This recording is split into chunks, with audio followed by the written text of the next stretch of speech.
Well, check that out for a treat. What a beautiful white DC5 that is. And we're lucky enough to be able to work on this.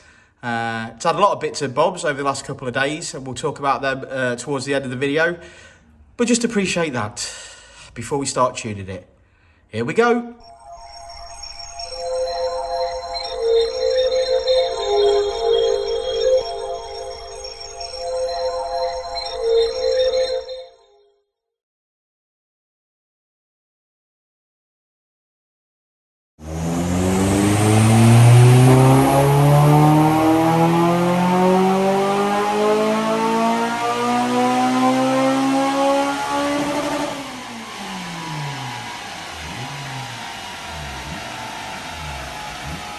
What time do you call this?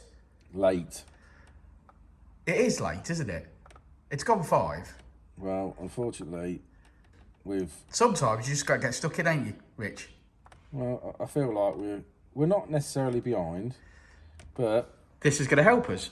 I feel this is the opportune moment to get this one done. This is a beautiful DC5, and you've done quite a lot of work to this, so it'd be nice to complete it, wouldn't it?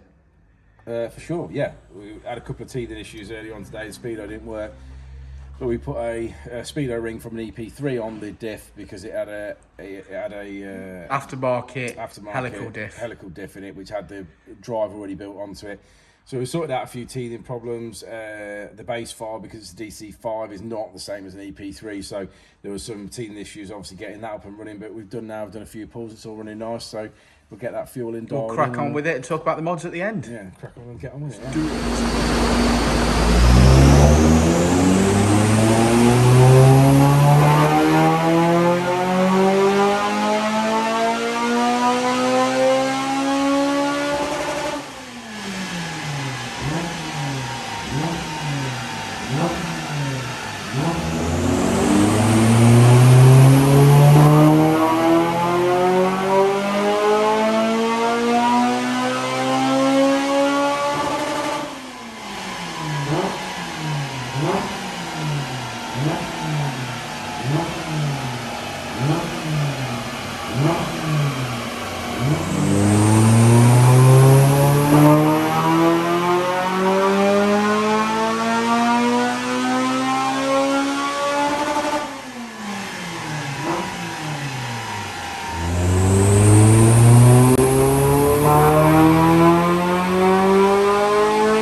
Stunning car, love it. Stunning car. Love this car.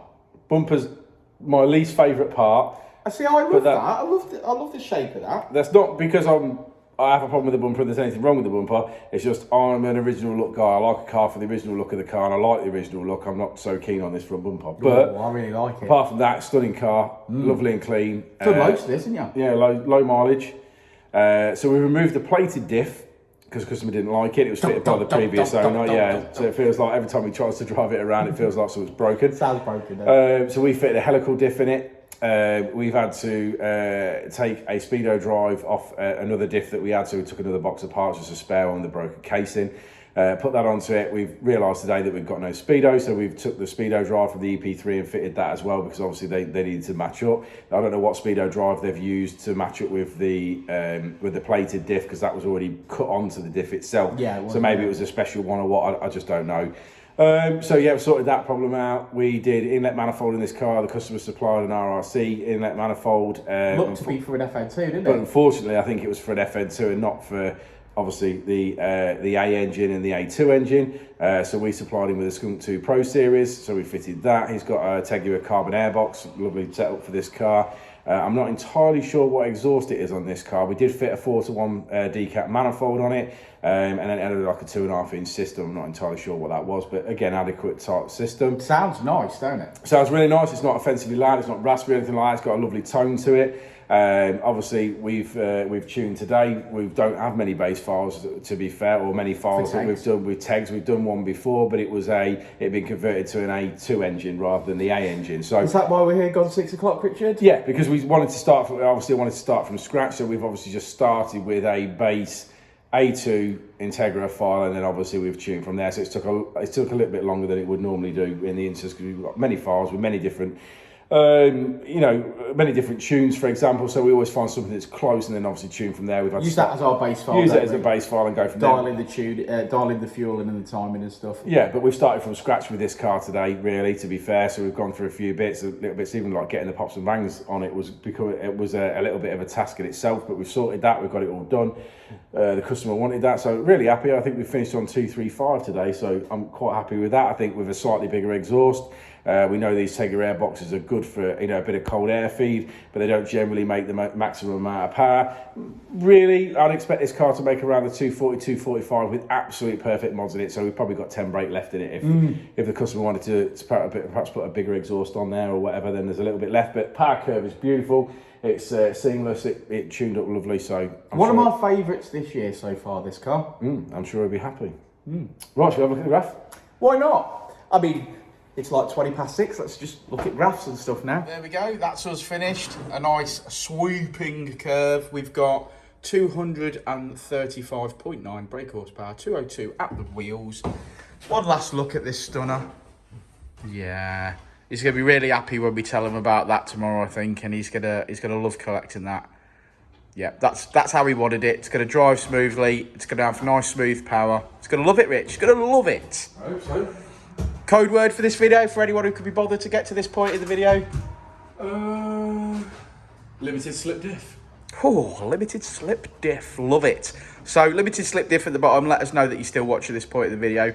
Like and subscribe and all that jazz. If you haven't already gone and subscribed to Uncle Keith's Paint Shop YouTube channel, please do so. Keith wants all the support he can get, and we love him. So, please go and do that. And we will see you on the next one, won't we, Rich? We will indeed. We will indeed. Before and I'll say it again. Life moves pretty fast.